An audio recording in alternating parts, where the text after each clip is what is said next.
Good morning, everybody. Good morning, sis. How are you can you hear me? Uh-huh. This fine Sunday morning.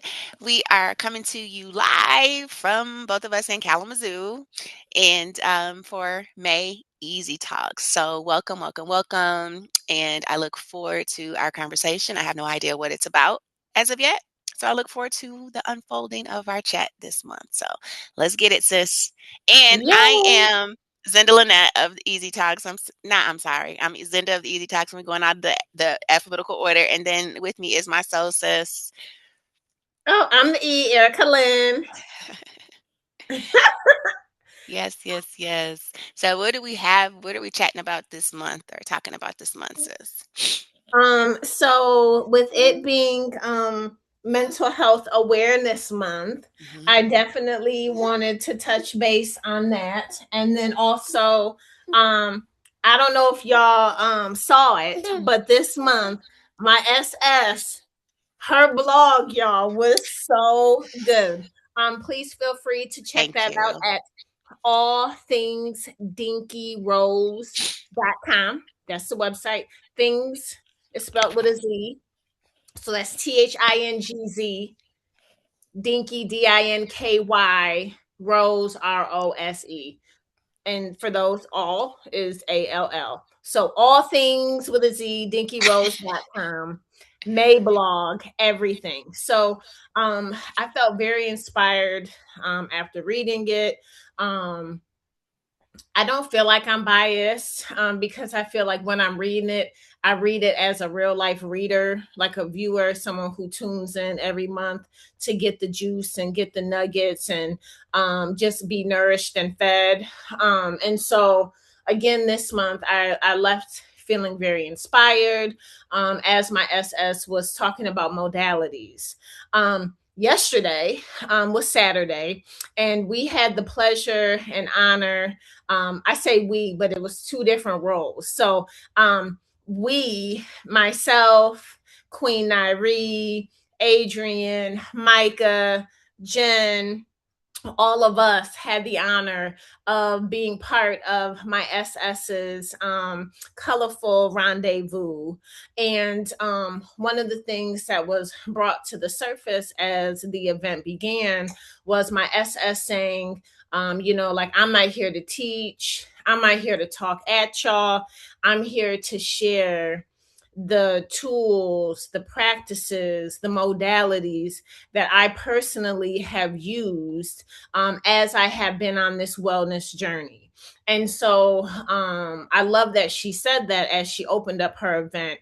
And then Adrian, shout out to Adrian. When she facilitated the yoga practice, she too talked about the modality of yoga and how it has been such a asset to her in her journey. And then mine was movement. So I feel like it beautifully aligns as we talk about mental health awareness and modalities, because one of the things that it is our intention in Easy is to share real life experiences in real time. And so, again, just I know both my SS and I, over the last couple of and a half few years, we both have touched on mental health, and we both have touched on modalities. So it's my hope this month that we can just dive into both. And so y'all know what we do. We gave it to Chantel and said, hey, Chantel, this is what's up. Tell us what's up. So she prepared few questions for us. We don't know what they are until we get here. So my SS really don't know because I'm the one that be typing it in here. And then I just be like, ah, here we go. So question one is, ooh, the story beneath the struggle. What story about yourself? She'll tell me doing what she be doing, don't she? Okay, sorry.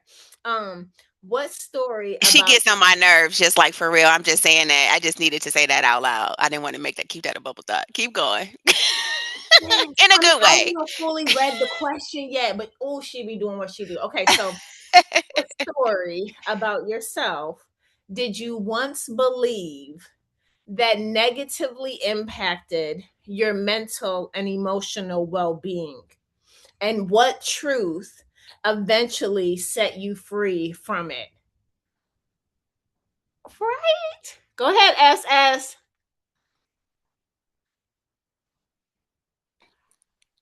Wow. That's so many layers to that question. And I am going to ask that you read it again with me not putting my like I don't like because I was hearing it, but it's so many layers. So one more time for me. Absolutely. What story about yourself Mhm. did you once believe that negatively impacted your mental and emotional well being? And what truth eventually set you free from it? Wow. Um that could I could have a lot of responses for that, but what comes to mind first of all, which is the biggest thing, which is that self-esteem. I didn't feel like I was good enough or I deserved the desires of my heart. I didn't feel like what I desired and the life that I wanted to have could be possible because I had been trained and domesticated to be a certain way, to function a certain way under, and I talk about it in the books that I've written, is not to the detriment and the intentional harm of me, but the people that helped aid, rear, raise me, from family members to teachers to everybody that I've come in contact with, they've tried to push me and mold me into the versions of me that they desired and thought would be best for me. And in that, not really having an understanding of who I was. Right, because we don't. As we come into this world, parents don't have handbooks. They do their best, and everybody around us, our villages, they do their best. And they try to form you into this version, while the real you, your highest you that God cultivated and created in your mother's womb to be, is being down pushed down so that I can fill a role and I can be who comfortably um sits with everyone around me. But what I know about me in the space that I've evolved to and continue to evolve to is that by me, like fast forward to all these years, like, now I know my human design. I see the vision that God has given me, and I understand how to navigate, and I have the tools to help me from a mental health standpoint rear and push away, negate all of the self-talk and insecurities and all of the noise, for lack of a better word, from around me, the world, the people that I've traversed with, that derailed me from being my best version. Um, because the story that I told myself and saying that I'm not good enough and I need to just fall in line and follow suit and conform was the main thing pushing me away from aligning and living in my purpose. And so that insecurity led to depression at some point, right? That depression manifested into being overweight, which pushed me further into a shell because I wasn't comfortable being seen and in front of people because I had physically became too big for my liking to be in front of anybody, which perpetuated that mindset of me not being good enough because physically, aesthetically, I wasn't comfortable in my own skin, in my own being. So, how I've been able to, that other part was how I've been able to come out of that, right? Is that so? In wellness, when you talk about even what we did yesterday, like you and Adrian shared, like yoga saved my life, like wellness saved my life. Me pausing, me being open to hearing and positioning myself by doing something different to get something different, by saying trick no good and doing the work of hermiting and sequestering myself, so to speak, and only aligning in spaces where I felt fed and I felt valued, which made space for me to authentically and in a trusting, safe, and confident space share my gifts so that I can understand and begin to see the unfolding of my innate gifts without the judgment and domestication of all of the things that I'd been traversing with all those years. That led me to that not so good self, which broke me down, which God does, so that I could see Him, so I could fully surrender, so that I could walk in my purpose. Understanding that in doing that, all the other things that would unfold that would break me even more, but because I had done the work and because I had moved past that not being good enough, understanding that being good enough means it's going to be some hard times, but I had the tools and I have the tools to be able to do it. And even in all of that, sis, when we talk about mental health month, shout out to some people that I've been working with in some other aspects of my life, but mental health, it's always had such a negative stigma. And I talk about, when I was active with my sorority, how we had these shirts like, shake the stigma of mental health, protect your mind. I didn't even realize that my diagnosis of depression was mental health, right? It was just, oh, yeah, I'm depressed. Yep, taking pills for you. But I never verbalized the fact that, God, that is mental health. And so for me, that has been the epiphany this mental health month. It's like, yeah, you have. And yeah, you struggle with anxiety, but you have the tools now to be able to navigate, to know when a panic attack or an anxiety attack or that anxious feeling is coming. So, um, transforming and allowing the stories that have been told and the stories that I've allowed to show up in my life. It's interesting because this month has all these years later in 2026, May of 2026, in Mental Health Awareness Month, I've been able to come full circle in the acknowledgement and the acceptance, right? Of yes, sis, you do have a mental depression is a mental health. Yes, I've been able to work with it and I'm able to manage it and know what it feels like and to ground and to center again, having all the tools, people, places, and resources. And yesterday, a colorful rendezvous was a birth child, right, of my mental health because it allowed me to create experiences to help cultivate intent to others that share those same experiences. So, Thank you so much for that, SS. When I think about the story that I told myself for years that impacted my mental and emotional well being, the first thing that popped up and just kind of has been flickering in the background was this whole narrative around can't get right. So I don't know who is watching this video and may have seen the movie Life. It's a throwback classic, but there was a gentleman on there can't get right. And even though his story in the movie Life was very much so different than mine, that name resonated because that's how I felt for a majority of my life. Just can't get right. I'm a F up. Every time I'm almost there, something happens and I mess it up. Self sabotage. And it wasn't like even self sabotage from a conscious level. It was just like I felt like I was always messing things up. And I felt like no matter what I did, no matter how hard I tried, no matter how far I got, I will always do something or something would happen and would pull me back. So almost like a rubber band, that joker would snap and I would crash. Um and so this narrative is something that, again, I carried with me for years. And one of the biggest reframes that I've done is when I first started my healing journey and made the decision to do something different, to get something different. I've shared many times I was 19, I was living in a homeless shelter, woo, woo, woo, whatever.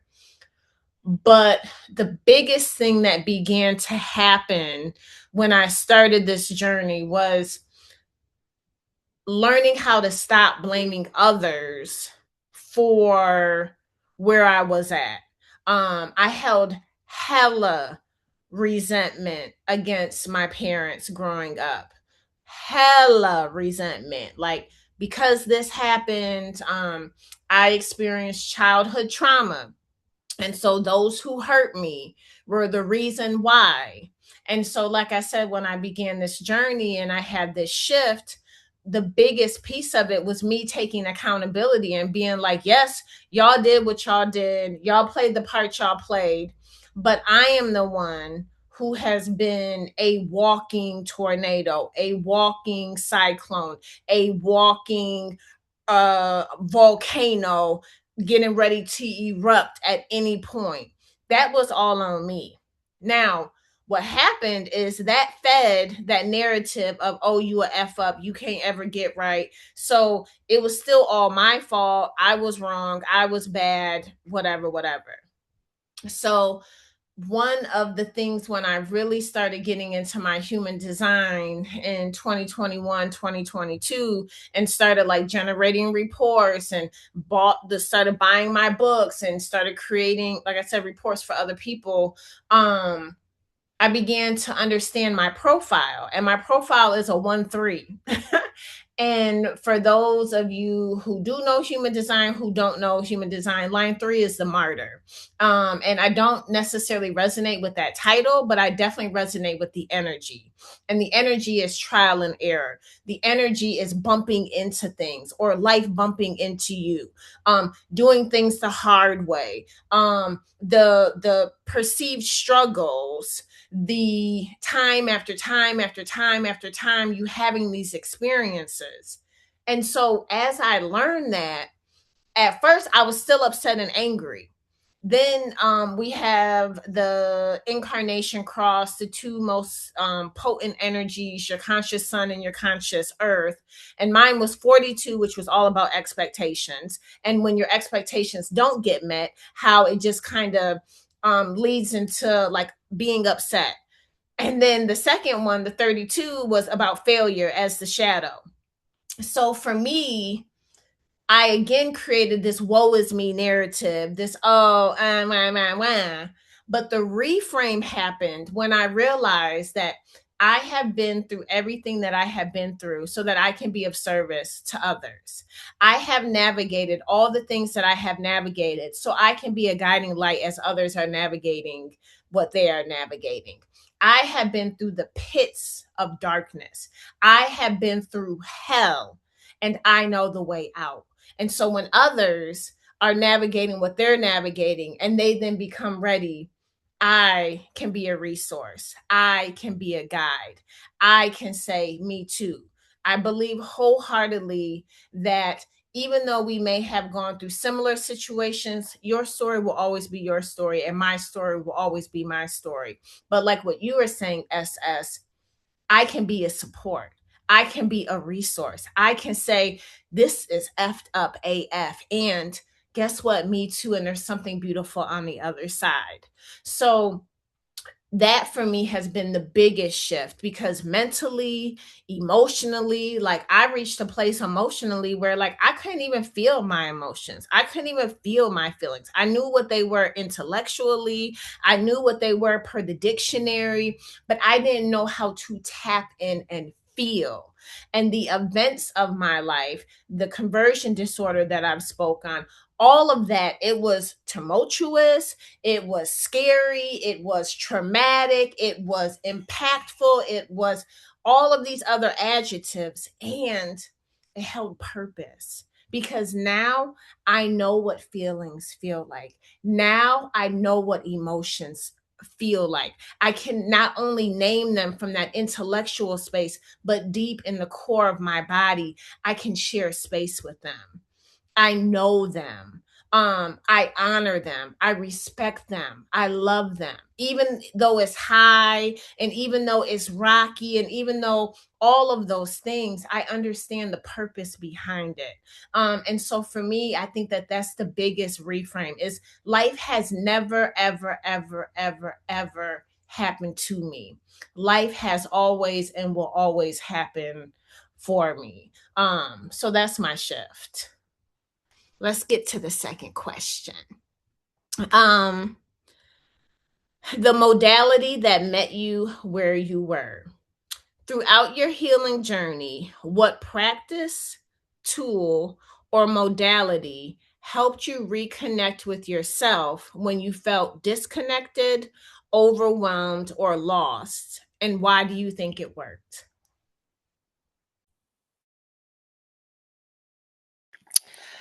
I think you already know what that modality is. That modality for me has been journaling.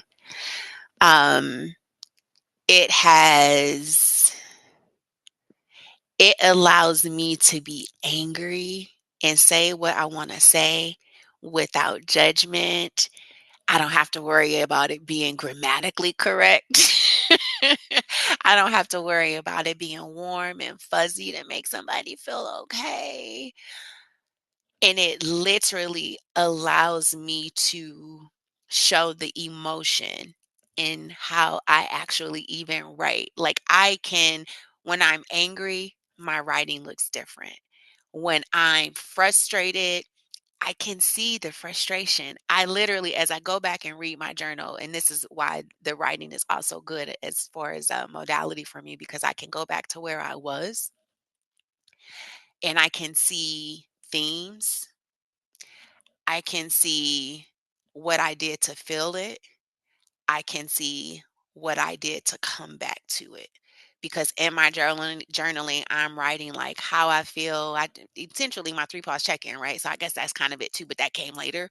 But like, why am I feeling? And before I even say why am I feeling, I just write the rage, the frustration, the tears. I can see the emotion. I can see the sadness in the writing, and I can see when I'm going back to balance because in the writing from the beginning to the start, you can see the difference in the transitioning of the writing in my writing as I'm journaling. And then it gets whimsical and balanced in the letters because literally when I'm upset and I'm starting, the letters are tight, they're smaller, and the writing is like it's off the line and not centered. And but as I balance, I can see that I'm like, okay, I feel better. And this modality, the writing allows me not to unleash my feelings on anybody. That because you hurt the people closest to you. So then, of course, the folks that I live with, they're going to feel what I'm feeling but stepping away and free flowing allows me to maintain my balance and to ground and to honor the relationships that are closest to me. So that's the modality that helps me the most. I love that. And so I feel like this is one of the most beautiful things. So, um, I, um, I feel like when it comes to us, we say soul sisters, or most people will hear us reference each other as SS. Um, and so it's so interesting because even my husband the other day was like, what does SS mean? Like, I heard you call I heard you call her that, but what does it even mean? And I'm like, it's soul sister. And even like at work, the 9 to 5, I want to be mindful of that too, because my work is Mindset Makeover Academy, and then on the side I do something called Building Blocks. But anyways, just reframing it. I'm sorry, sweetheart. Um, so yeah, so anyways, I'll say that at the 9 to 5, my SS. And so the beautiful part is the soul sister, because writing is one of the things for both of us that wasn't planned, wasn't it's just part of our journeys. And for me, that's one of the biggest things when I released my poetry book a few years ago, Bloom Inward, A Poetic Journey of Finding Purpose in Pain. It was a That you could collection. get on Amazon. You can, or you can come holla at your girl. I got a box of them, box and a half. Anyways, so my poetry was something that I was introduced to in sixth grade.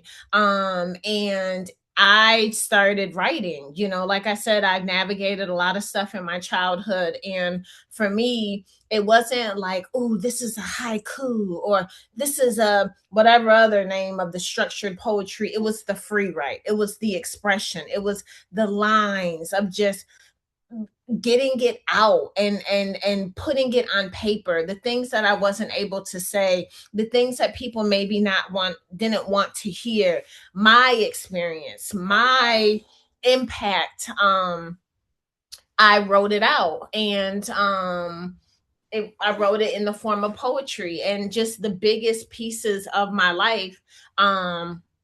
The journaling helped me. It helped ground me. It helped center me. It helped me release it instead of carrying it in my body. Um, However, I realized even in my generator nature that I have to have something to respond to. So the poetry comes when I feel led in response. And as I've gotten older, the writing doesn't come as naturally anymore. It doesn't just flow like that. And so now, today, what I do is one, connect to my breath. See, do like a quick body scan, to be like, Erica, like, girl, you tense AF. Your jaw is tight, your shoulders are up, you are tense. Take a deep breath, relax. And so I do that. And then the other thing I do is the reframing. I will be quick to reframe some stuff. And really, like, more recently, I ask myself, what story are you telling yourself right now? Because at the end of the day, especially if it has something to do with somebody outside of me, real life, I don't know why people do what they do. And I can create a story real quick to explain why somebody is doing what they're doing. But real life, unless I am in that person's body, I'm just making an assumption. And assumptions are one of the things that the four agreements ask us not to do. Don't make assumptions. But it's easy to make an assumption. And for me, again, it's one of my coping mechanisms to explain why something that I don't like, or why something that has triggered me, or why something that has emotionally impacted me. I create a story as a coping mechanism, as a soothing aid. And so now I realize that my mind just automatically does it and goes into story mode. And so I'm like, I get to create the story. What is the story that I want to tell myself about this situation that's going to leave me feeling empowered? That's going to leave me feeling better than when the story first started, or the incident first started, or the event first happened, or whatever, like even driving. And these MRFers driving in a way that make me feel some type of way, and I get to going, and now I'm agitated and upset. Boo, really? This ain't got nothing to do with you. They're driving, they're doing whatever they're doing, and it's okay. So even that story, and I know that's smaller, but it's not smaller, because one thing leads to another thing that leads to another thing that leads to another thing. So again, telling myself a different story is the biggest tool that I use now, because it literally impacts my nervous system. You doing that with your hand too, honey? Impacts my nervous system, and the impact of my nervous system determines how I'm going to show up in each moment. So, not perfect. Another example is yesterday. On my way to a colorful rendezvous, I had a situation take place, and I was frustrated AF. And I'm like, this MRFer being disrespectful, don't give a F, did this to me. And then I was like, you getting ready to go to a whole wellness event, hyped the F up. So I was writing a text, and then, you ever write a text and then erase the text, and then write the text and then erase the text, because getting the right words. And so what I was able to do is to pause, write out a few things that I wanted to say, but then when I thought about it and I thought about how it may be received, I got to rewrite it. And so I responded, and then the person responded back to me and just shared where they were at, their truth, instead of the story I was telling myself.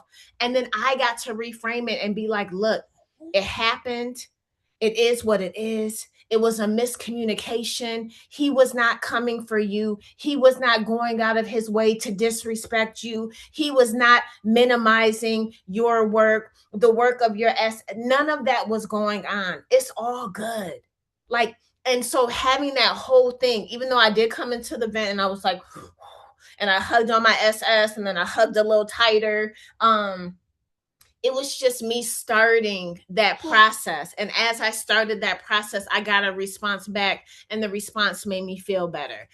Everything, I ended up feeling better. So I know that was a super long answer to the question, but that's the work that I am doing to reframe and to shift, and a tool that's accessible and that literally helps me to fizzle so I can show up in a way that feels better for me, and like my SS feels better for those that I'm sharing space with.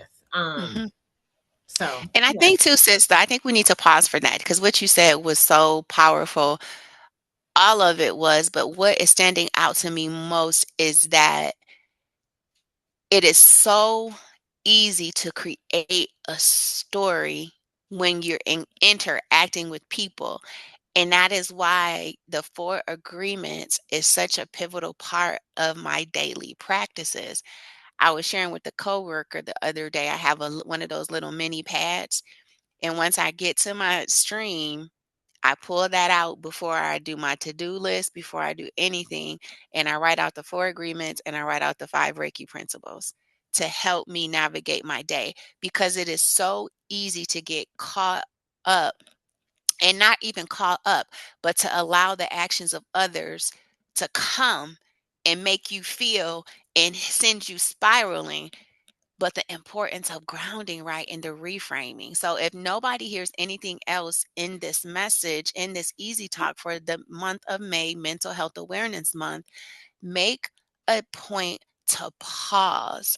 And in that pause, reframe that thought for your highest and your best, remembering that everybody is navigating something and everybody may not be able to handle it, traverse with it, and be as they interact in the world. So, unfortunately, it ripples negatively and can combat what your grounding is. But that pause and that reframe will aid in making sure that you are being the first to put you first by taking care of your mental and your being in that moment. Yeah, and something to just give credit where credit is due, because I feel like sometimes we receive a message, and then once the message has time to marinate, ruminate, all of the things, then we're able to take what we need to take from it. And so there's one of he's not like a teacher that I've invested in. I've invested, not financially, but I have invested my time into him, listening to his messages. And his name is Myron Golden. Um, and he talks about like anything outside of this moment right here. We don't know what's gonna happen. So even like I said with the example yesterday of interacting with someone, they did something, made me feel some type of way. Not them, but I was triggered. And when I became triggered by the action that I observed, the experience that took place, then I became triggered. So my trigger is my responsibility. I cannot change anyone else, how they show up, how they do what they do, but I can think the best. So I don't have to villainize him based on the situation because I'm triggered. And that also is a key point, because he, in that moment, was doing the best he could, even though what happened made me feel some type of way. But again, once I was able to reframe it and be like, wow, it was just miscommunication. If I'm looking at him like a villain, the way that I show up with him is going to be from that space of I see you as a villain. So you did something to me. So my energy is going to reflect that versus, oh, you did this and you were doing the best you could in that moment. And even though I was impacted by the choice you made, you're not a villain. You were doing the best you could with the information that you had, even though it's different than the information I thought. And maybe I did, maybe I didn't. All of that is irrelevant. It's the way that I am viewing him. It is the way that I'm viewing the situation. And all of that is under my control and my power. How I view him, the story I tell about the experience that we shared, that's my control and my power. Because again, if I'm villainizing you, my energy is off. I'm upset. I'm frustrated, which is all impacting me and how I'm showing up. And that right there, like I said, is so powerful when we can really get it. Because again, you get to do you, be you, however you choose to do and be. I get to control how I do, how I be, how I show up. And that, like I said, is the biggest gift ever in this work. I don't have to be negatively impacted by whatever you do. Like that is so powerful. And I know this isn't a question, but for me, that used to be one of my biggest setups because I will be angry and I will be upset and I'm feeling hurt by what somebody did. And I don't have to because I get to choose the story that I'm telling myself. This happened and I'm okay. This happened and it's not that big of a deal. This happened and let's move on to the next thing. So that's a gift. But just for time, let's move on to the next question. Um, Okay.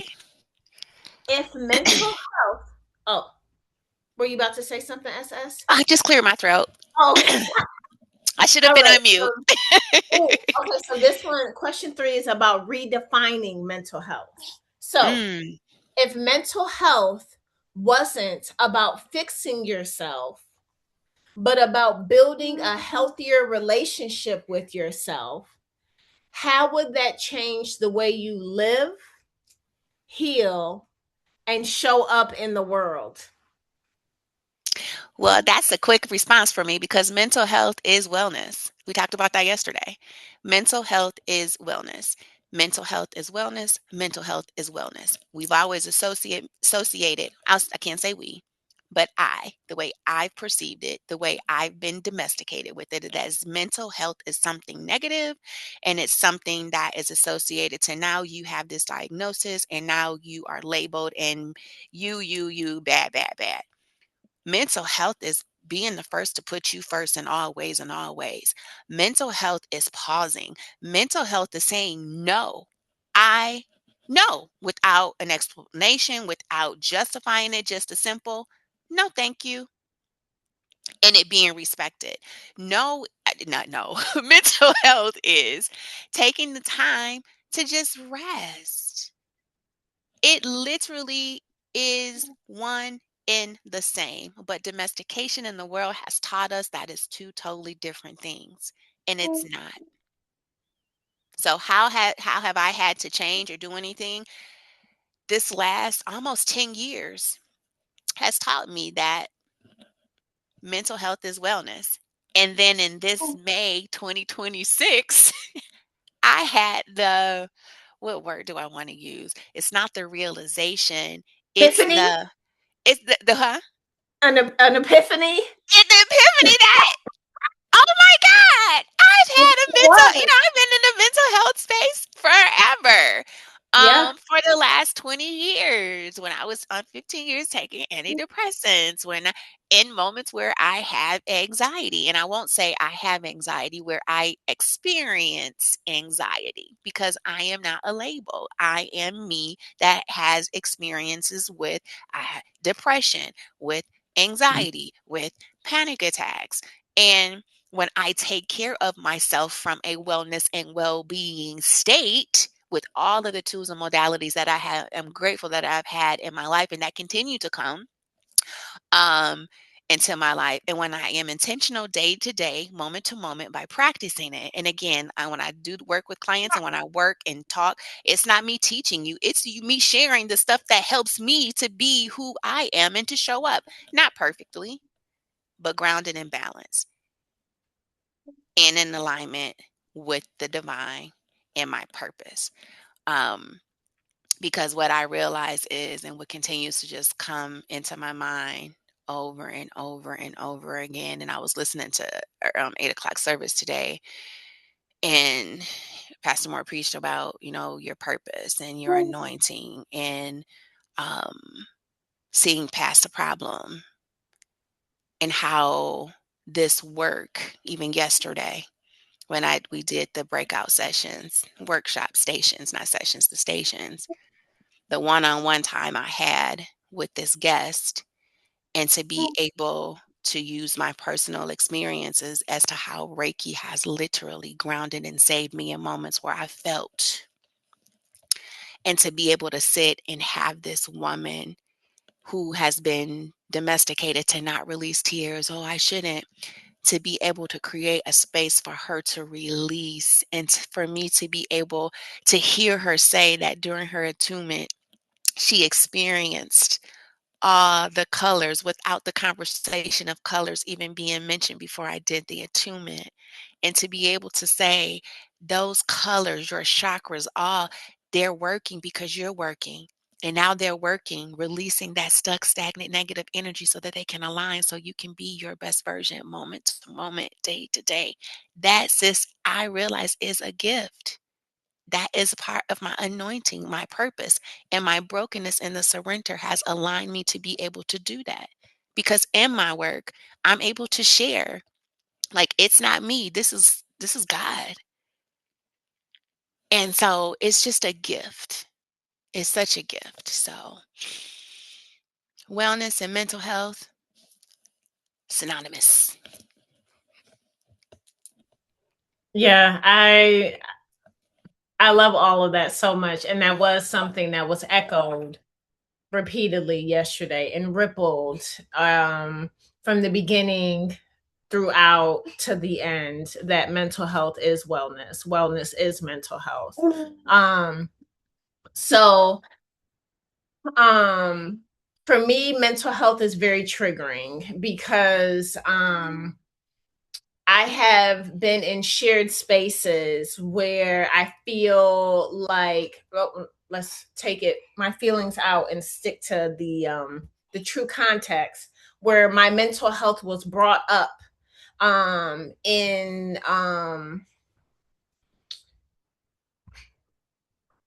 and used against me, like, oh, she has mental health issues, oh, her ability to, just put it out there, her ability to parent um is impacted negatively because of her mental health.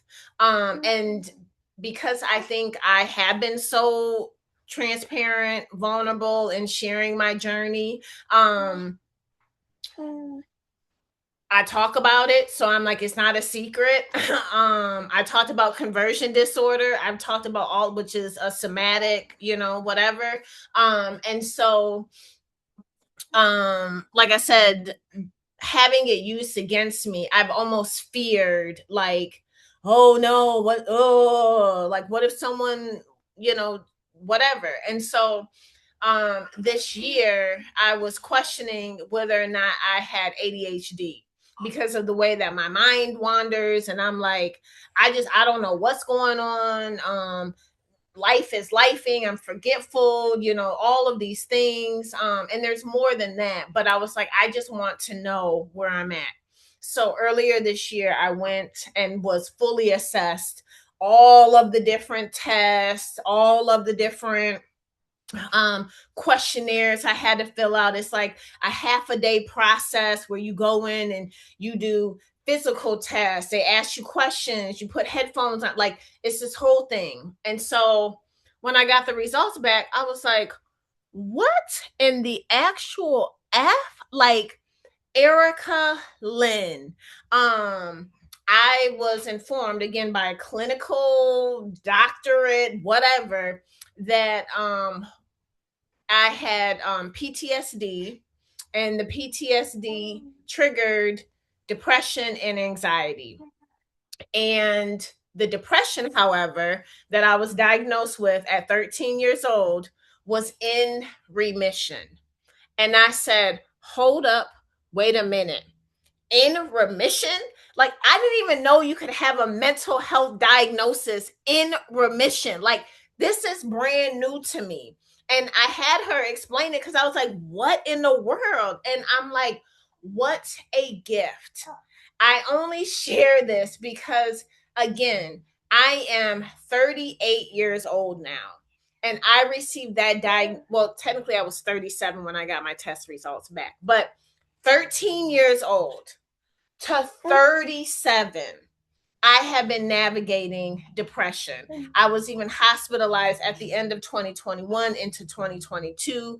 So the fact that you said what you said is so accurate, because wellness is mental health. To be able to go from major depressive disorder to it now being in remission goes to show that when you show the F up and when you do the work, change is possible. Anything is possible. Because again, it is the activeness of me doing the things that I feel led to do, because today I have a desire to take care of me, because today I love me, because today I have reframed that can't get right, always an F up, to wholly and fully loving, accepting, and embracing all pieces and parts of me. I am not an F up. I can get things right. Matter of fact, I get a lot of stuff right. And the things that I do fail, mess up, whatever, I don't look at it today as a loss. I look at it as a lesson learned. And sometimes it does take work to reframe that, but I am willing and I am open to showing up to doing that work. And I think that that's the biggest thing. And we talked about this yesterday too. And it's something that I talk to people about often in my work. We often are looking for these grandiose moments, for that thing that happens, that my life went from this and all of a sudden, oh, it's this. And there is beauty in the baby steps.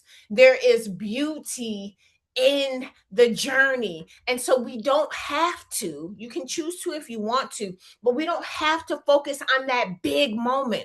We get to focus on showing up and doing the work to the best of our ability, day by day and moment by moment. It's not about perfection. It's not about always getting it right.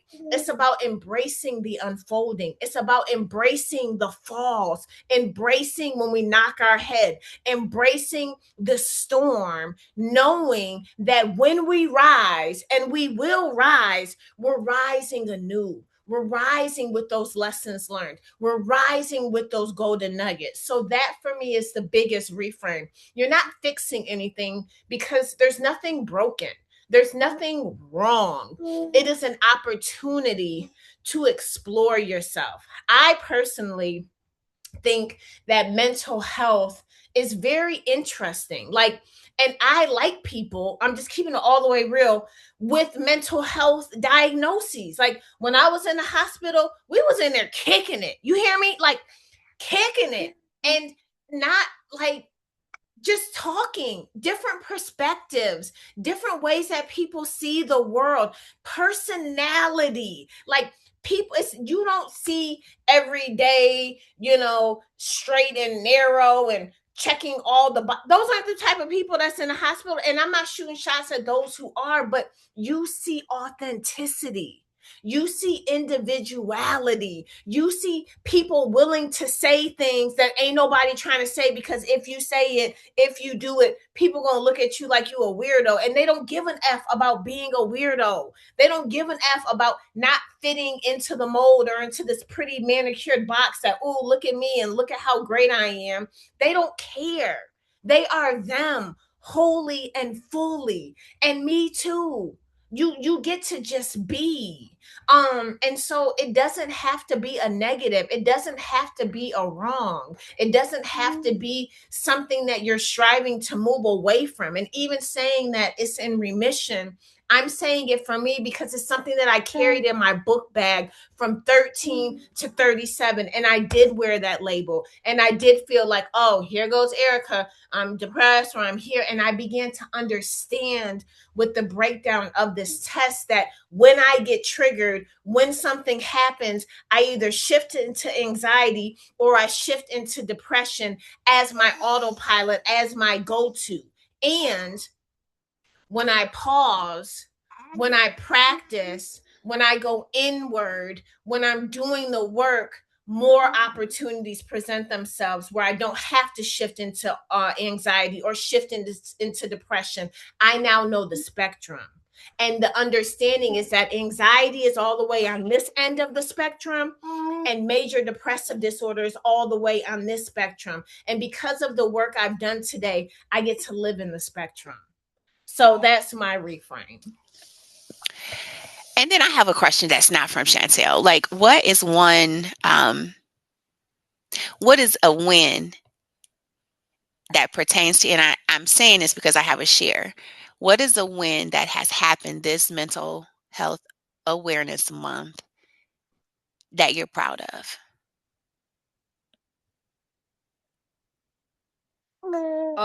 Something that's happened this May that I'm proud of that's related to a shift. And specifically, yeah, to Mental Health Awareness Month and the stigma associated to it. Because as you were talking, something came to me, and I was just like, I want to share that, but I want to hear my sisters. Or you want me to share what I was thinking, and then you go to help? Yeah, let me marinate on it.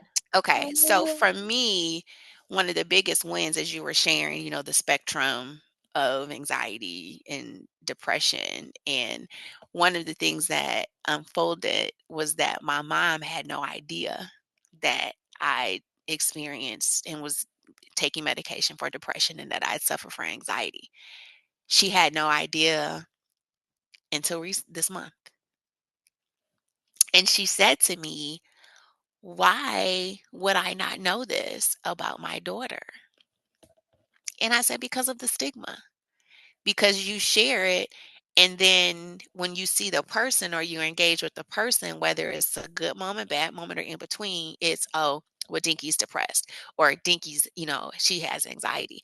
Because I think that's part, not I think, life has shown me that when you have that, then that's what you're seen as instead of who you are, who I am. And so my greatest win was being able to have that sacred space with my mom to be able to say, "This is what your daughter has been experiencing." And she was like, "But you've been dealing with this all by yourself and you didn't have to." But part of my story is that I did.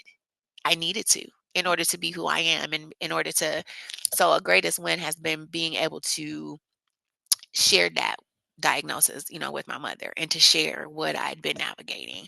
And even it was funny, even to her, to say, "Well, shoot, through the years in life, I probably have had some crises too, but I just dealt with them." And I said, "And that's what most people do, but they not built like you were, or you are." And now we're just more, sensitive to it is not the right word. With the way the world works, it's just such a high sense of pressure, you know, that has made it, the awareness, so important, and being in tune, and sharing the resources and creating platforms and spaces like we were able to participate in yesterday, and like we have with Mastermind and other places that you've facilitated and curated and created. So that's why I asked that, because that was a win for me this Mental Health Awareness Month, and owning mine. So that's two. Yeah, no, I love that, and that's huge, and I'm grateful that you brought that to the light because you're right. It is a lot of people who navigate it by themselves, and that for me has been one of my biggest motivations in being transparent and vulnerable and being like, hey, get this is all my, like, these are all of, this is my stuff, you know. And I've had people be like, why you put all your business on social media? And I'm like, it's not about my business, it's about people are out here suffering, and maybe you ain't never suffered, and if you haven't, congratulations to you, that's cool. But I know what it's like to feel like I'm the only person going through what I'm going through and nobody will understand. I know what it's like to be talking to someone and see their face shift exactly how you said, as when you're sharing things with them, and you're just trying to be open, and they now, you know, are looking at you through this fragmented lens because they don't see you anymore. Now they just see all of the labels. And I know what it's like to traverse darkness. The stigma is real. I feel like that's the biggest thing. Like, break the stigma. No, let's talk about the stigma. Let's talk about why you want to wear this T-shirt or why you want to put this yard sign in. But how what you literally just said when you share about a diagnosis, people, oh, rip, why, oh, rip, oh, you know, or stay away, you don't know, they crazy, you know, all of these things. And it's like, oh, let's talk about, no, that's not comfortable, that doesn't make me want to open up.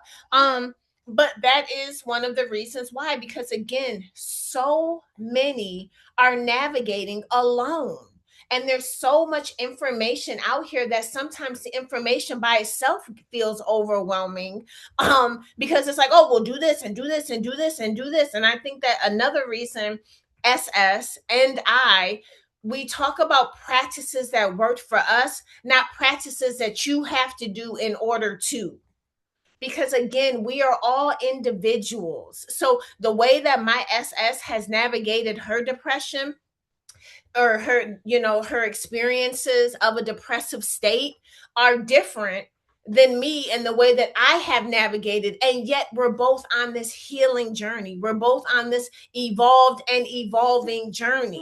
um and that's the beautiful part, is that the more that we talk about it, the more that we share. You might not want to do anything that my SS does to take care of her. You might not want to do anything that I do to take care of yourself, but at least we're giving you different things to try and be like, that doesn't work, that doesn't work, that doesn't work, that doesn't work, that doesn't work.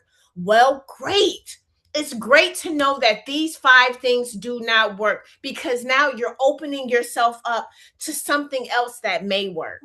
And as I share that, when we talk about the win or the shift, for me, one of the things has been, people reach out to me, like literally, not this week but last week.